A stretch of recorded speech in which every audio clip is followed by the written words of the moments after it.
Oke, baik. Assalamualaikum warahmatullahi wabarakatuh. Selamat siang adik-adik kelas 9. Jadi hari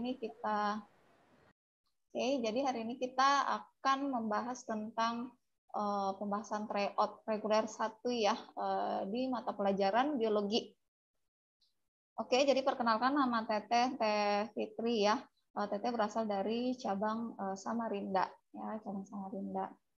Oke, langsung aja kita mulai pembahasannya nomor 1. Oke, nomor 1, pertanyaannya adalah, dari pernyataan berikut ini yang merupakan fungsi dari sistem reproduksi adalah yang mana? Optionnya A, menghasilkan keturunan, B, menghindari kepunahan beberapa spesies tertentu, C, menjaga sistem metabolisme dalam tubuh, D, mempertahankan keberlangsungan ekosistem tertentu. Oke, jadi jawabannya adalah yang A ya. Kita tambahin dulu. Jadi jawabannya adalah yang A. Nah, untuk pembahasannya kok bisa A jawabannya? Nah, jadi fungsi dari sistem reproduksi antara lain ada 3 ya. Yang pertama, menghasilkan keturunan.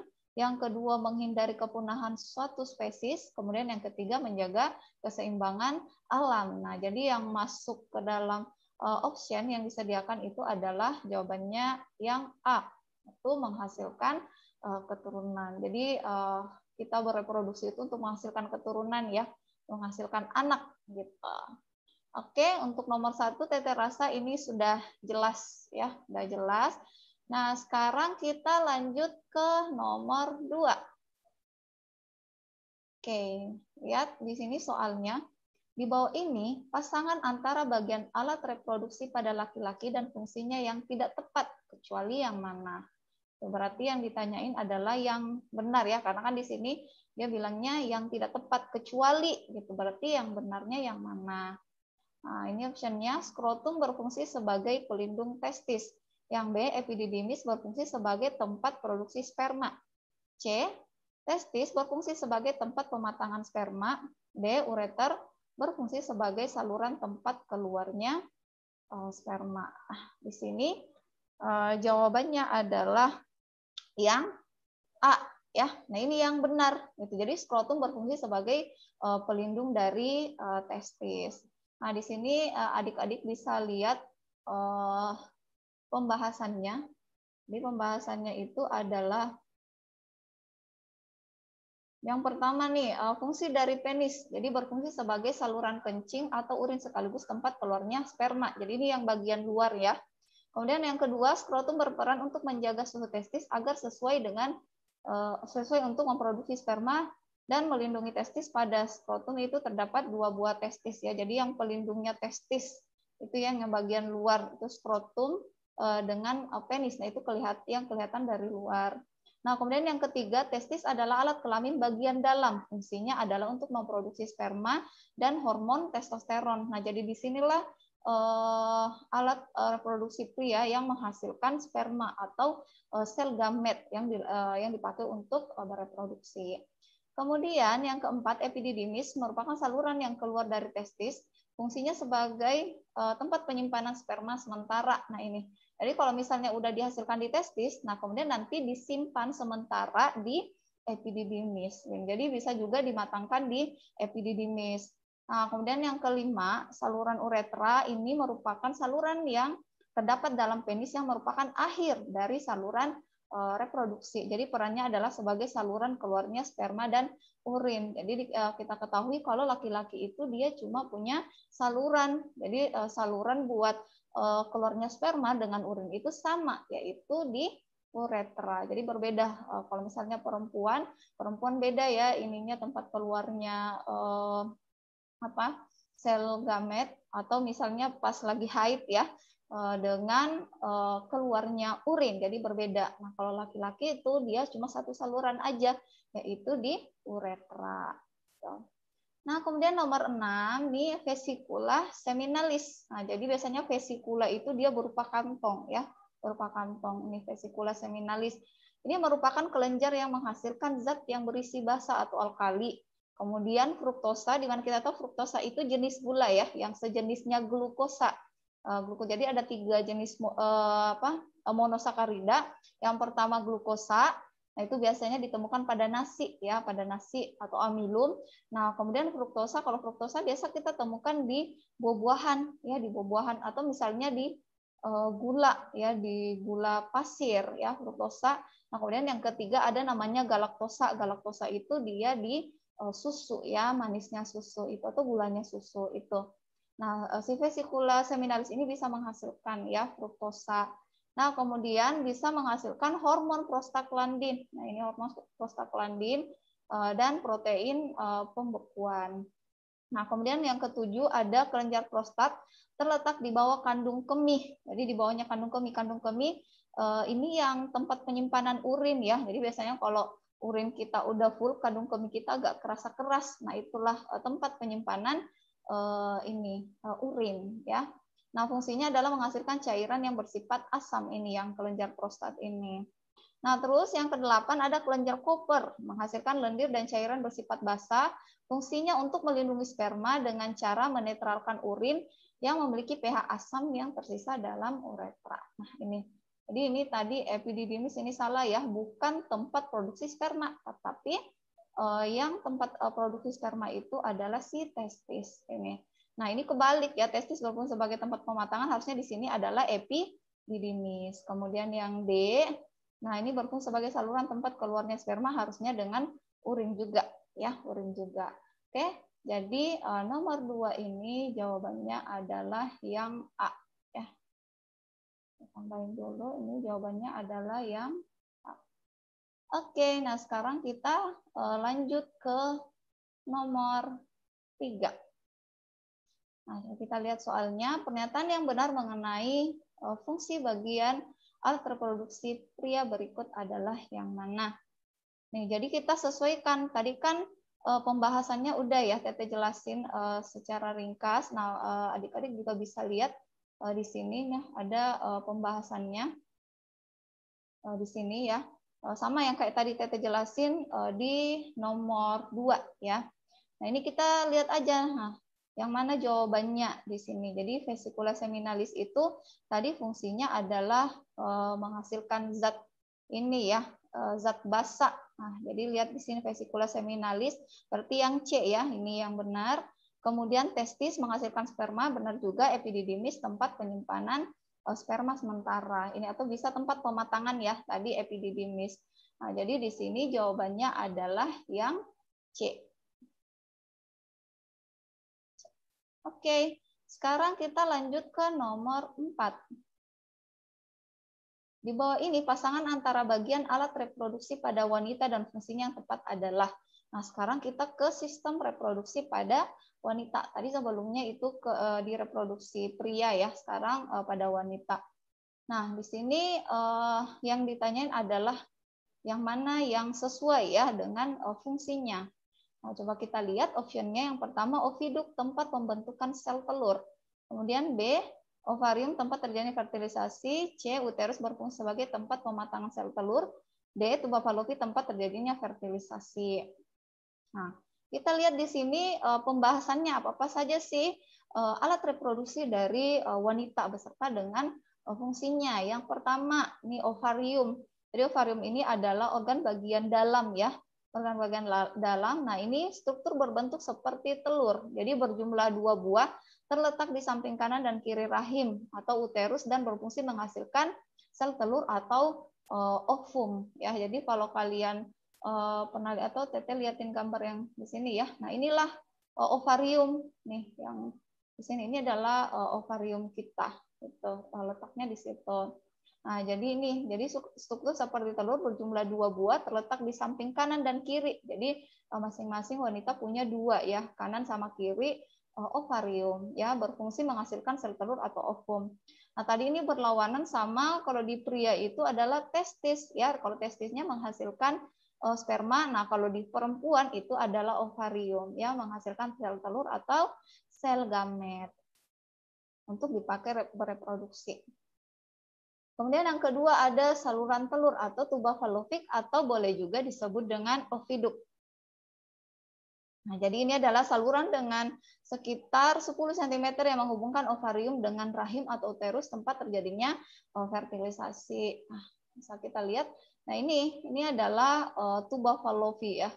Jadi habis sel telurnya dimatangkan di sini, nah dia akan menuju ke tuba Fallopi. Nah, ini jalannya sama yang di sebelah kiri nih. Ya, itu adalah tuba Fallopi. Kemudian nomor 3 ada infundibulum. Jadi struktur berjumbai dan merupakan pangkal dari tuba Fallopi. Berarti akhirnya tuba Fallopi. Nah, di sini dia. Itu adalah infundibulum. Ya, gitu pangkalnya. Jadi struktur berjumbai dan merupakan pangkal dari tuba Fallopi. Nah, kemudian yang keempat ada rahim atau biasa juga disebut dengan uterus. Nah, struktur seperti buah pir yang berfungsi sebagai tempat berkembangnya janin selama kehamilan. Nah, disinilah bayi berkembang di dalam uterus ya. Jadi yang membesar perut, kalau kita lihat biasa ibu hamil tuh perutnya jadi gede. Ya, bukan berarti isi perutnya, tetapi di rahimnya ya. Di rahimnya di bawah sistem pencernaan. Nah, itu rahim ya, rahim. Kalau kita lihat di gambar di sini. Jadi ini yang membesar pada saat ibu hamil atau bayi lagi berkembangnya di sini. Ya, ini yang membesar. Oke. Kemudian nomor 5 endometrium. Jadi lapisan yang batasi rongga rahim dan meluru saat menstruasi. Jadi endometrium ini adalah lapisan pada rahim ya. Nah, jadi kalau misalnya perempuan yang ini belum hamil ya atau belum menikah, nah itulah yang di sini akan menebali penebalan setiap bulannya. Nah, jika sel telur tidak dibuahi oleh sperma, nah yang bagian endometrium itulah yang meluruh. Ya, itu yang meluruh atau terjadi namanya proses menstruasi ya, proses menstruasi. Ini di endometrium atau dinding rahim. Jadi ini kadang menebal, kadang menipis ya.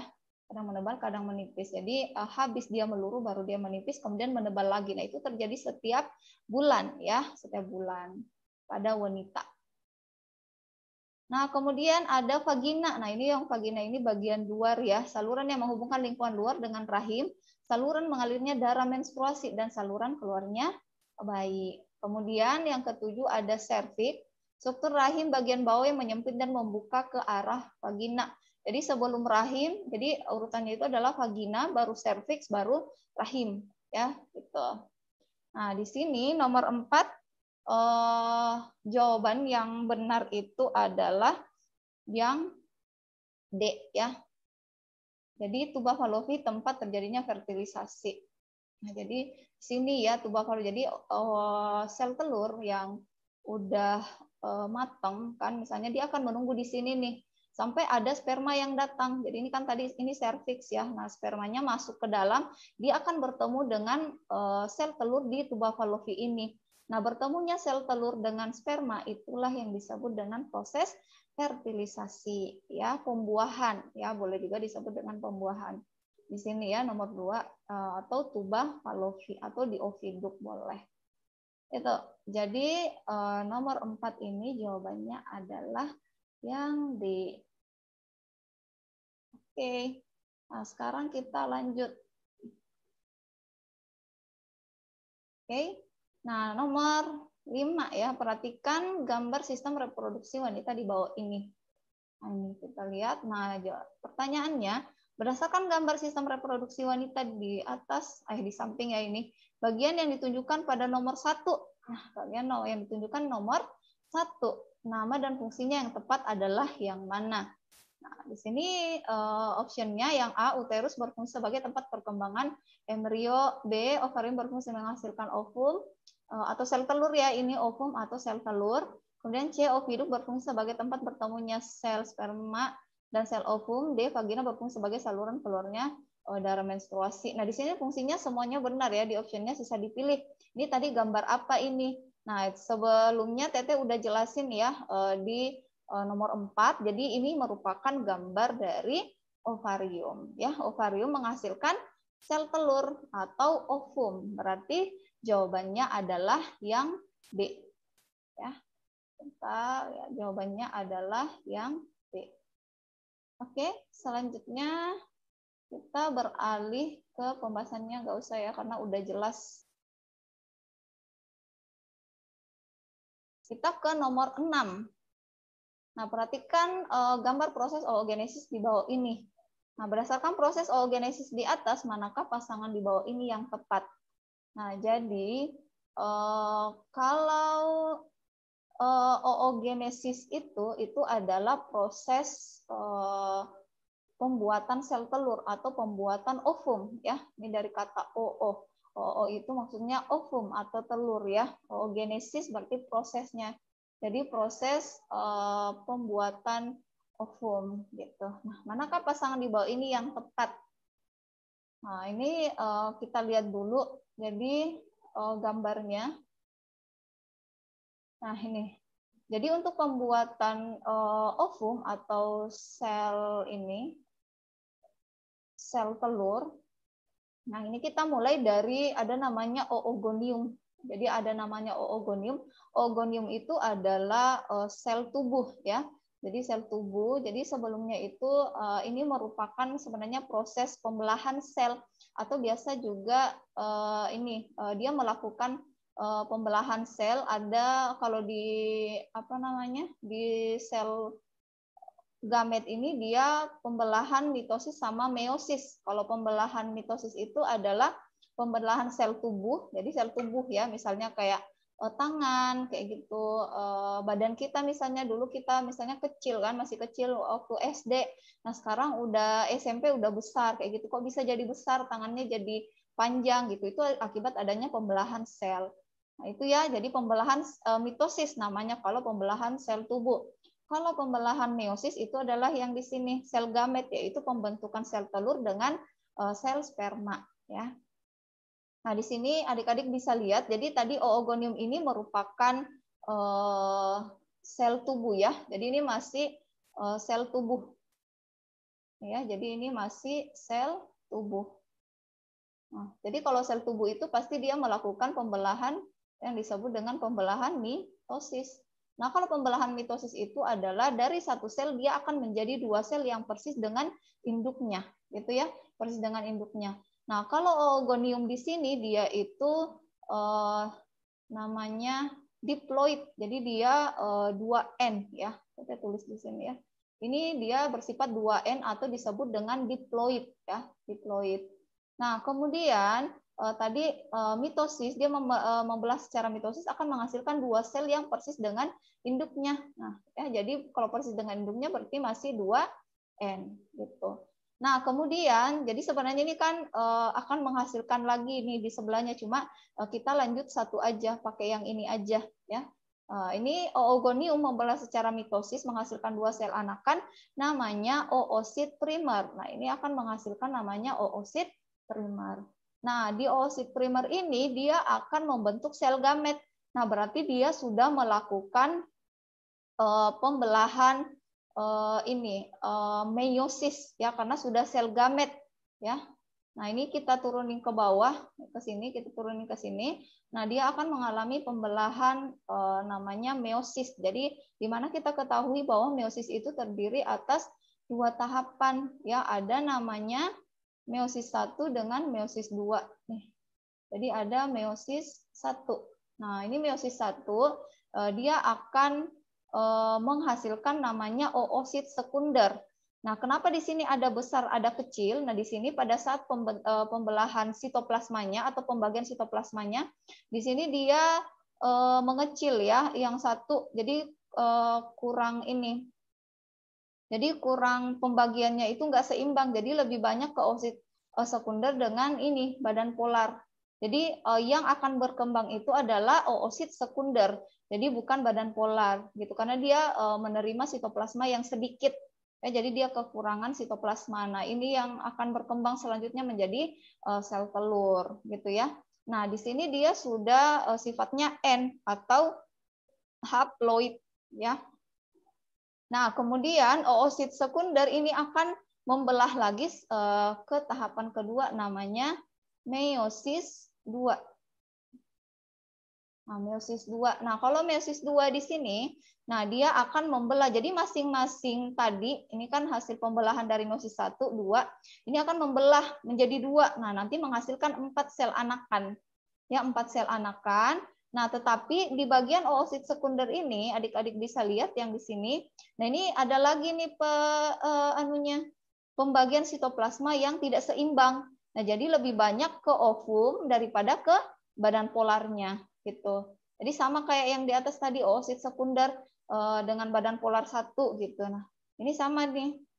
Saat meiosis 2, si ovum ini dia menerima sitoplasma lebih banyak dibandingkan dengan badan polar 2 gitu. Nah, ini tadi yang badan polar 1 ini akan membelah jadi sama ya, karena awalnya dia kecil. Nah, dua-dua anaknya juga bakalan kecil, atau dua pembelahannya itu bakalan jadi kecil. Nah, ini jadi makanya perempuan itu dia menghasilkan 1 ovum aja setiap bulan. Nah, gitu kan. Kan biasanya kalau sperma, jadi di sperma nanti kita bahas. Nah, ini dia bisa menghasilkan 4 sperma sekaligus. Makanya cowok itu punya atau laki-laki punya persediaan sperma yang banyak. Kenapa? Karena dia dari satu sel ini, satu sel tubuhnya namanya spermatogonium itu bisa menghasilkan 4. Sedangkan kalau perempuan menghasilkan 1 aja ya. Jadi kenapa rata-rata ibu hamil anaknya cuma 1 aja, bukan 4. Ya, tapi sebenarnya kalau dia rata ya kayak di spermatogenis bisa aja 4. Cuma itu terjadi misalnya pada kucing ya. Kucing kan biasanya kalau dia melahirkan anak, nah dia bisa menghasilkan 4 anak sekaligus, berarti sel telurnya banyak ya. Nah, berbeda dengan manusia. Nah, karena ada ini faktornya harusnya kan sebenarnya jadinya 4 ya.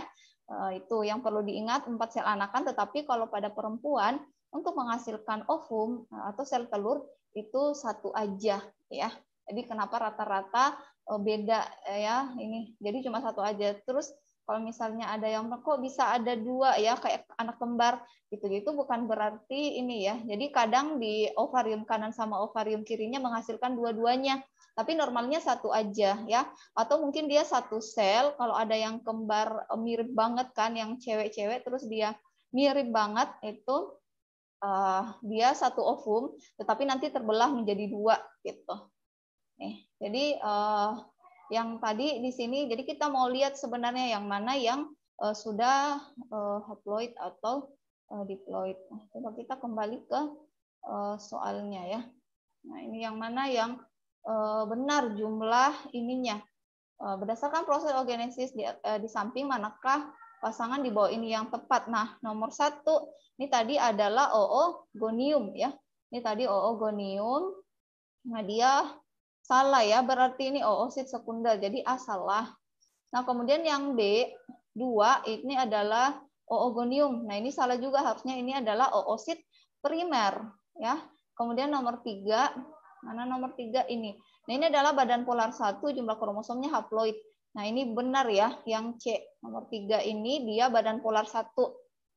Nah, yang D nomor 4 ini adalah ovum, dia juga haploid. Ini juga benar. Jadi tapi ini haploid nomor 3. Jadi 3 sama 4 ini sama ya. Jadi 3 badan polar 1 benar. Kemudian jumlah kromosomnya juga haploid. Kemudian nomor 4, oh ini ya yang nomor 4 ya. Oh ini. Harusnya ini adalah oosit sekunder ya, oosit sekunder ini. Berarti D salah ya. Berarti yang benar di sini jawabannya adalah yang C. Harusnya nomor 4 ini yang ini ya. Itu adalah oosit sekunder. Ini salah nih namanya. Jadi jawaban nomor 6 ini jawabannya adalah yang C.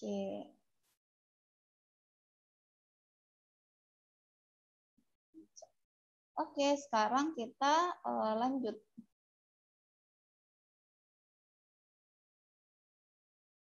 Oke.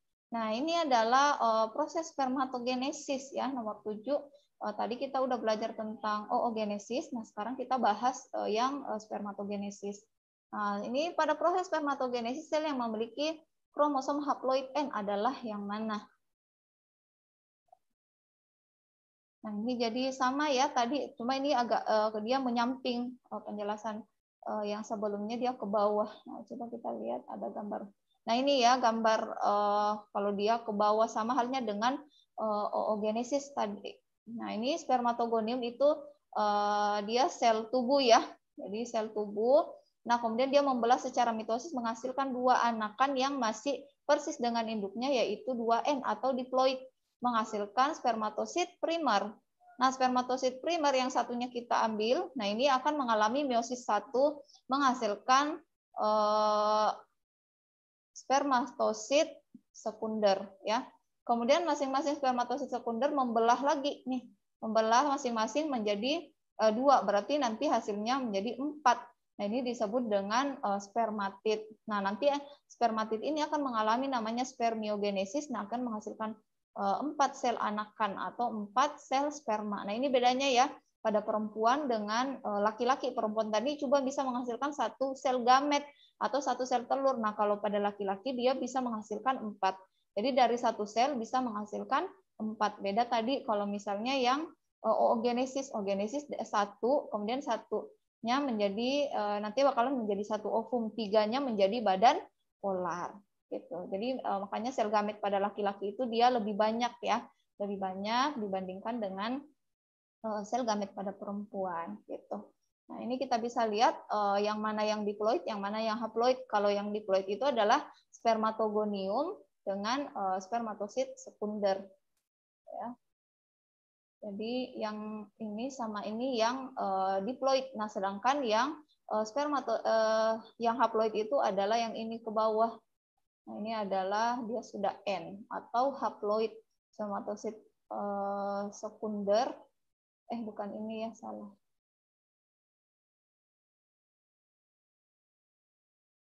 Nah, ini.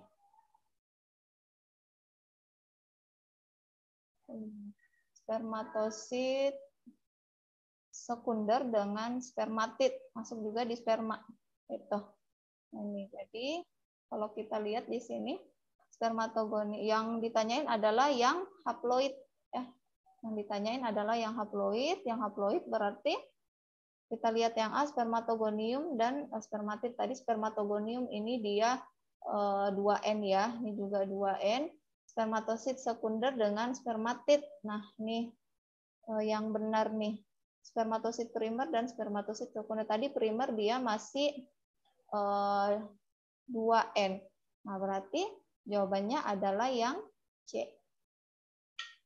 Oke. Sekarang kita lanjut ke nomor 8. Sekarang kita lanjut ke nomor 8. Perhatikan grafik siklus menstruasi di bawah ini. Nah, ini tadi yang menyebabkan meluruhnya dinding rahim ya. Menyebabkan luruhnya dinding rahim. Nah, dari grafik di samping disimpulkan bahwa kadar estrogen dan LH menurun pada fase apa? Nah, adik-adik bisa lihat di sini gambarnya ya. Ini gambar atau grafik dari hormon. Jadi di sistem menstruasi itu, proses menstruasi itu dia ada 3 kejadian ya. Yang pertama itu adalah terjadi perubahan hormon nih, kemudian yang kedua pembentukan sel telur, kemudian yang ketiga adalah penebalan dinding rahim ya. Nah, jadi kita lihat hormonnya dulu ya. Kita lihat hormonnya. Nah, di sini ada hormon FSH ya. Nah, jadi biasanya perempuan itu dia menstruasi pada sebulan sekali ya, atau biasanya 25 hari atau 30 hari itu normalnya ya. Nah, biasanya untuk rentangnya itu terjadi pada seminggu. Jadi seminggu biasanya yang normalnya, ada juga yang 5 hari, ada juga yang lebih bala seminggu. Yang penting nggak sampai 2 minggu ya. Jadi kalau 2 minggu itu biasanya ada sesuatu atau ada kelainan, atau ada penyakit ya. Nah, ini misalnya kalau di grafik ini, jadi kita lihat di grafik ini dia rentang menstruasinya itu ini. Jadi di sini tadi sampai sini dihitung awal 1, 2, 3. Jadi ada 6 hari. Nah, ini rentang menstruasinya. Nah, menstruasi itu sebelumnya adalah dia meluruhnya dinding rahim atau endometrium, meluruh ya. Jadi meluruh keluar darah. Jadi harusnya kan daging itu adalah daging ya, penebalan daging di ovarium kita, tetapi karena tidak adanya sel telur yang membuahi jadinya meluruh. Ya, meluruh, itulah darah yang keluar ya pada saat menstruasi. Nah, apa kejadian yang terjadi pada saat menstruasi? Jadi sel telur sebenarnya ikut ya keluar atau meluruh beserta dengan darah. Nah, yang pertama kita lihat di sini ada pembentukan folikel. Jadi folikel ini yang akan membentuk sel telur. Ini ada namanya folikel primer. Ya, ini berada di dalam ovarium ya, berada di dalam ovarium. Nah, di sini tinggi kadar hormon namanya FSH. FSH itu adalah follicle stimulating hormone. Ya, berarti hormon yang menstimulasi perkembangan folikel. Nah, jadi FSH ini selalu naik pada saat si folikel ini berkembang ya, dari folikel primer kemudian menjadi folikel sekunder. Nah, pada saat dia matang dia namanya folikel de Graaff. Nah, ini berarti yang ada titik di dalam ini, jadi ada bulatan di dalam sini, ini adalah sel telur ya, ini adalah sel telur. Sel telur yang sudah matang ya, sel telur itu tersimpan di dalam folikel. Jadi folikel ini dia adalah tempat apa namanya? Tempat pembentukan sel telur ya, tempatnya sel telur berkembang gitu. Itu adalah folikel. Nah, jadi tadi hormon FSH ini menyebabkan si folikel ini berkembang ya sampai sel telurnya matang ya. Kalau sel telurnya matang namanya folikel de Graaff. Folikel de Graaff. Nah, sembari itu karena tadi endometrium kita itu meluruh, nah jadinya terbentuk kembali endometrium. Jadi melakukan penebalan kembali. Misalnya kita udah selesai haid kan, seminggu misalnya, nah ini akan naik dinding endometriumnya, ya, dinding rahimnya. Nah di sini yang memicunya adalah si hormon estrogen. Nah estrogen ini naik, ini yang menyebabkan si dinding endometrium kembali menebal. Kan tadi udah meluruh kan. Nah, ini kembali menebal. Nah, kemudian nanti estrogen ini naik. Nah, LH pun naik. Nah, ada namanya luteinizing hormon. Jadi hormon yang menyebabkan namanya ovulasi. Nah, ini. Jadi biasanya dikasih garis tengah. Nah, ini adalah proses ovulasi. Ovulasi itu apa? Ovulasi itu adalah masa subur wanita. Kenapa disebut dengan masa subur wanita? Karena lepasnya folikel dari lepasnya sel telur dari folikel. Jadi lepasnya sel telur dari folikel. Nah, inilah yang disebut dengan masa ovulasi atau masa subur. Jadi masa subur wanita ya, masa subur wanita ini biasanya di 2 minggu setelah haid ya, 2 minggu setelah haid ini masa subur wanita. Nah, yang menyebabkan dia lepas, nah ini kan dia lepas dari ovarium nanti menuju ke tuba fallopi. Ada yang tadi gambarnya ya. Jadi habis dia lepas dari ovarium dia akan menuju ke tuba fallopi menunggu sel sperma yang datang karena di tuba fallopi atau di oviduk itu mengalami fertilisasi ya atau pembuahan. Nah, selanjutnya di sini selalu mengalami penebalan ya dinding rahimnya. Nah, kemudian folikel yang tadi melepaskan sel telur dia akan berubah bentuk. Ini akan berubah bentuk menjadi namanya corpus luteum. Ya, menjadi corpus luteum. Jadi di sini gambarnya hitam putih, harusnya dia itu warnanya kuning ya, corpus luteum. Nah, corpus luteum ini menyebabkan namanya hormon progesteron ini naik. Apa sih gunanya hormon progesteron? Itu adalah mempertahankan dinding rahim. Jadi kan tadi dinding rahimnya udah tebal gara-gara estrogen nih. Jadi hormon estrogen. Nah, jadinya si progesteron ini mempertahankan. Jadi kalau misalnya ada fertilisasi atau pembuahan sel gamet, jadi sel telur dengan sperma, itu kan akan menghasilkan zigot, akan menghasilkan embrio. Nah, embrionya akan melekat di sini nih. Jadi melekat di sini ya. Nah, kemudian setelah itu jadi progesteron ini yang akan mempertahankan penebalan. Jadi biasanya kalau ibu hamil, mulai dari dia hamil sampai mendekati 9 bulan, nah itu akan menebal terus ininya, akan dipertahankan oleh progesteron. Jadi progesteronnya selalu tinggi pada ibu hamil gitu ya. Jadi kapan-kapan dia turun, misalnya pada saat 5 bulan turun, nah itu akan meluruh, jadinya keguguran ya. Makanya harus dipertahankan oleh progesteron. Nah terus setelah itu di sel telur ini akan menunggu tadi di oviduk ya, tetapi nggak ada sperma yang datang ya, misalnya perempuannya belum nikah misalnya ya, belum nikah nggak bisa dibuahi oleh sperma. Nah jadinya tuh korpus luteum ini akan berubah menjadi korpus albicans ya. Ini tadi warna kuning ya. Nah, kemudian ini akan berubah menjadi warna putih atau disebut dengan korpus albicans. Nah, yang menyebabkan tadi progesteron tinggi itu adalah korpus luteum. Nah, karena korpus luteum berubah menjadi korpus albicans, nah si progesteron ini jadinya turun ya. Kalau dia turun kadarnya berarti nggak ada lagi yang mempertahankan dinding rahim. Kalau nggak ada yang mempertahankan dinding rahim berarti dinding rahimnya akan meluruh ya, meluruh menjadi darah. Kenapa? Karena nggak ada yang buahi sel telur gitu. Jadi kembalilah dia menstruasi gitu ya. Nah, berarti di sini tadi kita kembali ke soalnya. Dari grafik di atas disimpulkan bahwa kadar estrogen dan LH menurun di fase apa ya? Oke, jadi jawabannya adalah di siklus menstruasi ya, karena ini setelah ovulasi. Nah, itu adalah menstruasi ya, jadi turun kandungan LH sama estrogen. Jadi jawabannya adalah yang A.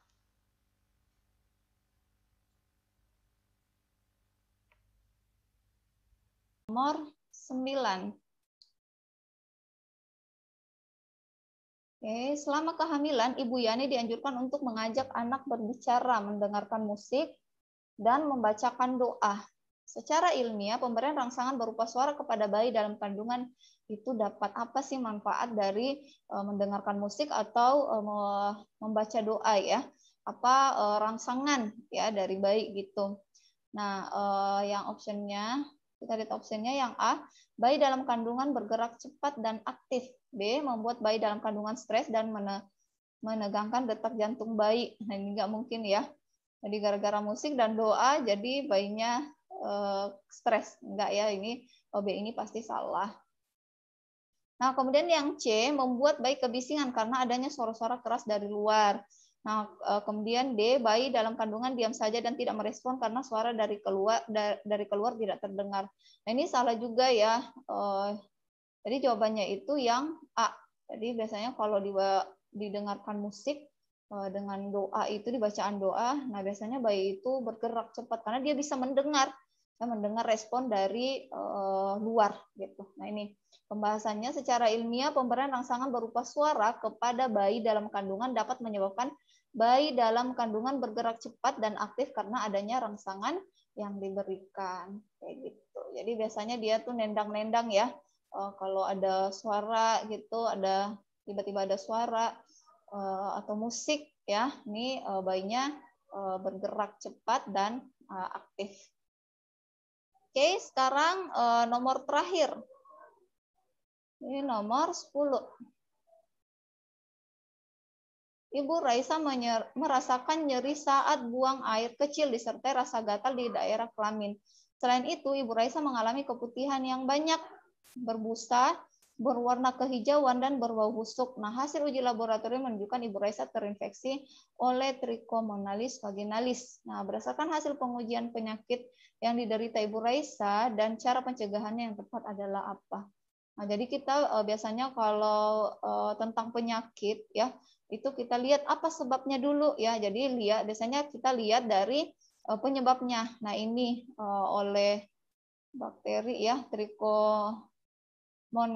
Trichomonas vaginalis. Ini kita lihat bakterinya. Nah, itu biasanya berhubungan dengan nama penyakitnya ya. Biasanya nama bakteri itu diambil sebagai nama penyakit ya.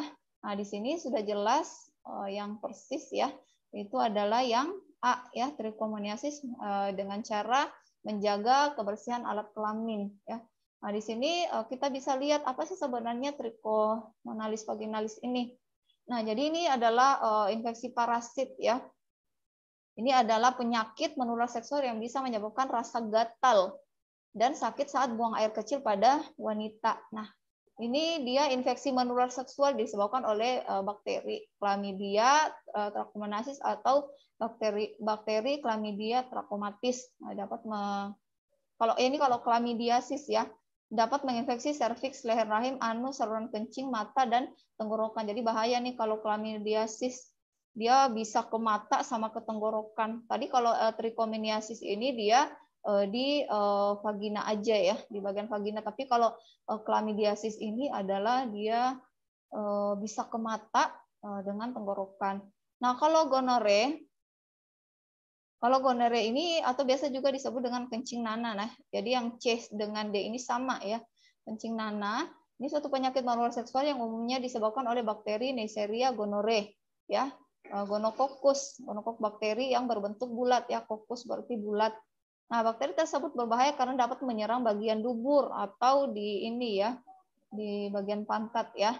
Serviks atau leher rahim, uretra. Nah, ini mata dan tenggorokan. Nah, ini lebih parah juga.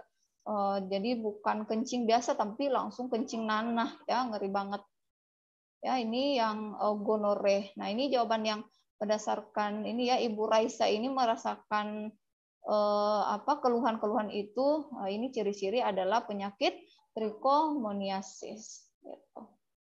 Nah, mungkin sampai sini ya pembahasan dari tryout reguler 1 buat kelas 9 SMP. Jadi cuma 10 nomor aja.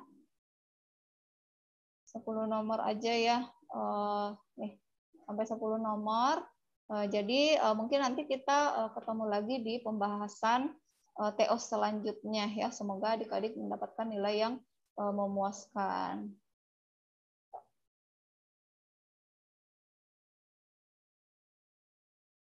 Oke,